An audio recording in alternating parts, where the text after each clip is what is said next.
बरं, उपमुख्यमंत्रीने असताना आपण ज्या ज्या घोषणा केल्या त्यातल्या किती पूर्ण झाल्या? जवळपास सर्व पूर्ण झाल्या. बरं, त्यातल्या काही उल्लेखनीय सांगण्यासारखे आम्हाला? म्हणजे मी सांगतो की महाराष्ट्रात दंगा होणार नाही. बरोबर. महाराष्ट्रात एकही दंगा झाला नाही. महाराष्ट्रात एकही बॉम्बस्फोट माझ्या काळामध्ये झाला नाही. मुसलमान आणि हिंदू समाजात आधी खूप तणाव होता, तोही तणाव दूर करू म्हणलं, तो झाला. मस्जिदीला FSI दिला आणि मंदिरामध्ये सुद्धा आरती करण्याची संबंधीची व्यवस्था केली, ज्याच्यामुळं हिंदू मुसलमानांच्या नेत्यांची बैठक मी केली आणि एक सलोखा घडवून आणला. बरोबर, ते काम मी केलं. मुंडे साहेब एक डायनॅमिक नेता म्हणून फेमस आहेत. साहेब, तुमचं नाव घेतलं की आमच्या डोळ्यासमोर तुमचं चित्र असं उभं राहतं. तर तुम्ही पहिल्यापासूनच अशी ड्रेस घालता का? नाही, पहिल्यापासून नाही घालत. बर.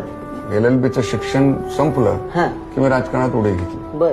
आणीबाणीत मी जेलमध्ये होतो 16 महिने. आणीबाणीतून बाहेर आलो. 78ची निवडणूक लढली. बरं. तेव्हा मी पॅन्ट